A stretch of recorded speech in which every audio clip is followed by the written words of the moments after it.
Yo soy el estudiante Alejandro E. Lazo de la Universidad Amazónica de Pando del área de Ciencia y Tecnología de la carrera de Ingeniería Civil.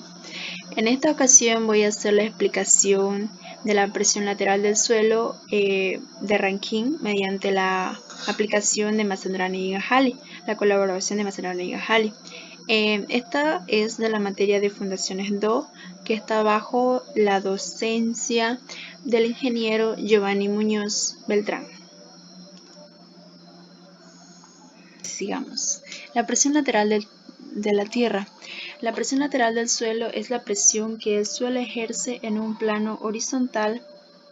Las aplicaciones más comunes en la teoría de las presiones laterales del suelo son el diseño estructural de estructuras cimentadas como muros de tierra, zapatas, túneles y para determinar la fricción del terreno en la superficie de cimentaciones profundas. Nos dice que en esta figura yo les voy a mostrar lo que es. En la primera se puede observar que nuestra presión lateral se encuentra en estado de reposo. La segunda gráfica, es la presión lateral activa y la tercera la presión pasiva. Bueno, nos dice en nuestra primera gráfica, la presión que está en estado de reposo, nos dice que es donde no existen movimientos al estado activo inicial y progresivamente hasta el estado activo global. Nuestra presión activa ocurre cuando existe una relajación en la masa del suelo que lo permite moverse hacia afuera del espacio que limitaba la tensión del suelo. Por ejemplo, lo que sería un muro de tierra que se rompe. Esto sucede gracias a que el suelo está fallando por extenderse. Esta es la presión mínima a la que el suelo puede ser sometido para que no se rompa. Bueno, en la tercera gráfica lo que es la presión pasiva, lo que les explicaba. Esto ocurre cuando la masa del suelo está sometida a una fuerza extrema que lleva al suelo a la tensión límite de confinamiento. Esta es la máxima expresión a la que puede ser sometida un suelo en el plano horizontal. Bueno, aquí está la gráfica. Pueden observar que en la condición A es una condición activa cuando el suelo se desplaza hacia la estructura y en la condición B cuando la estructura se desplaza hacia el suelo. Aquí podemos observar para un muro de tierra, para nuestro muro, que cuando tenemos una altura z igual a 0, en la parte superior se puede ver en la tercera gráfica que nuestra condición, esta ecuación va a ser igual a menos 2 veces la cohesión por la raíz de K sub A. Esto va a ser nuestro valor que vamos a determinar en la parte superior. Luego encontramos nuestra Z sub C, como se puede ver en la tercera gráfica. Les voy a explicar más adelante cómo se determina lo que es la Z sub C. Luego, en la parte de abajo inferior de la tercera gráfica, tenemos lo que es nuestras sigmas O por la K sub A menos 2 veces la cohesión menos la raíz de K sub A. Esto sería aplicado para cuando ya tenemos toda la ecuación completa. Luego tenemos aquí en la última parte que se apareció, cuando tenemos un tercio por la Z media, esa altura es donde va a actuar nuestra presión activa. Ahora lo que no les expliqué muy bien lo que es la primera gráfica. Esta primera gráfica se va a representar la presión pasiva o activa. Va a ser de esta manera cuando no tenemos un suelo cohesivo. Observar la ecuación. Para determinar la presión activa de Rankine tenemos esta ecuación que nosotras la aplicamos, que es un medio de sigma A por H por la K sub A, donde tenemos que el sigma A es igual a gamma por H, donde nuestra sigma A es el esfuerzo principal, nuestra H es la altura del muro y procesivamente que nuestra K sub A es el coeficiente de presión activa de Rankine. Bueno, para realizar el cálculo de la cara posterior vertical con relleno de un suelo con cohesión y ángulo de fricción. Para esto vamos a trabajar con lo que es Mazandrani y Gajali, como les había explicado. Dice que Mazandrani y Gajali está aplicado para un muro de retención con una cara posterior y un relleno inclinado con cohesivo y con ángulo de fricción. Esta es nuestra ecuación. Para Mazzandani y Gajali nos hace la propuesta de una K sub A. La K sub A que él encuentra va en función de K sub A', que va multiplicada por el ángulo alfa. En esta gráfica se puede observar que los 10 grados es nuestro ángulo alfa. Luego tenemos donde Mazzandani y Gajali nos da la ecuación para determinar la K sub A para la presión activa, donde podemos observar aquí la ecuación es bastante larga. También nos da lo que es la K sub P para la presión pasiva. La única diferencia entre las dos fórmulas es un signo que se puede observar en la parte de abajo, inferior de la llave, donde se cambia el más por el menos. Solamente sería esa la diferencia. Pero también Mazzandani y Gajali nos da una tabla que está en función del ángulo de fricción, el ángulo de inclinación, la cohesión sobre la resistencia por la altura. Ahora esta es la tabla que nos puede facilitar la vida para no hacer la ecuación demasiado larga en función de qué ángulos tengamos. Bueno, ahora vamos a hacer la aplicación de lo que es nuestro ejemplo de un muro de tierra.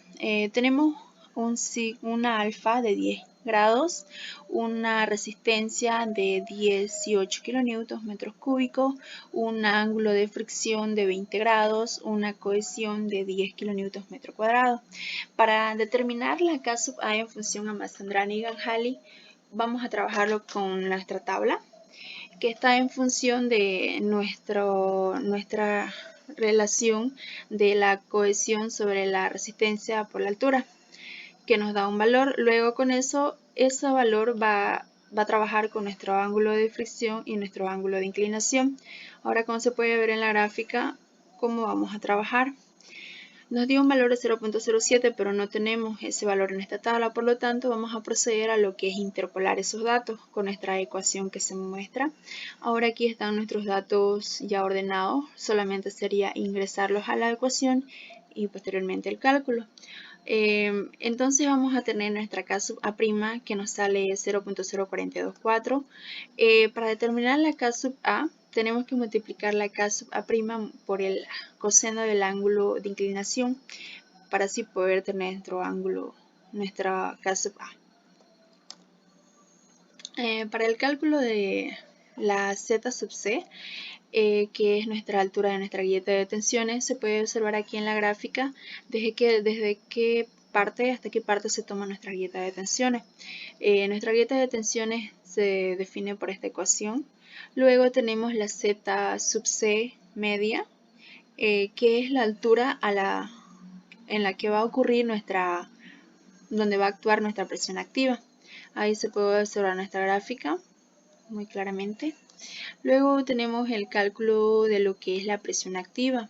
Va en relación de lo que es nuestra sigma A, que es nuestra gamma por nuestra Z o H por nuestra K sub A, que nos da un valor de sigma A' de 56.43 kilonewtons metro cuadrado. Luego tenemos una presión activa, luego reemplazamos eso en nuestra presión activa, que es un medio por la sigma A por la H. Luego tenemos nuestra presión activa, que nos va a dar, de acuerdo a lo calculado, de 166.75 kilonewtons metros. A continuación haremos una presentación de un pequeño video que sacamos de internet de YouTube para dar una mejor comprensión de lo que son los empujes pasivos y activos.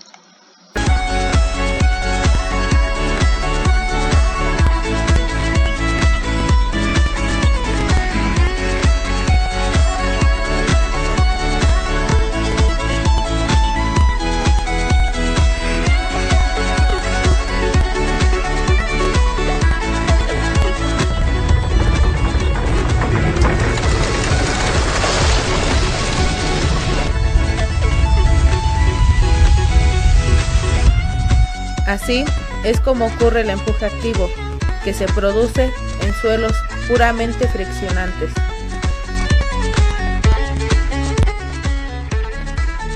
El empuje pasivo hace que el paramento vertical se traslade a una cierta magnitud hacia la izquierda a presión constante y se produce una inversión de tensiones principales, es decir, ahora la tensión horizontal será mayor que la vertical.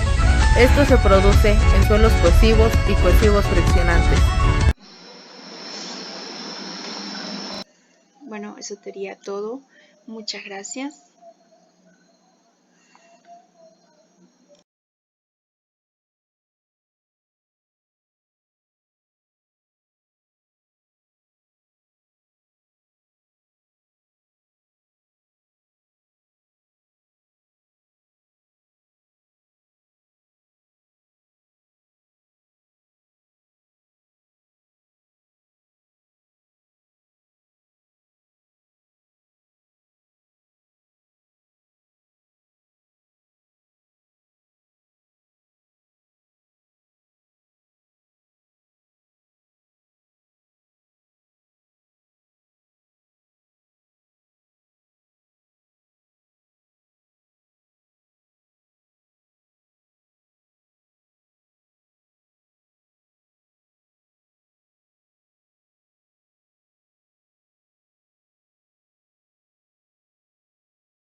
Bueno, la bibliografía que nosotros ocupamos en esta ocasión para poder realizar toda esta investigación y esta explicación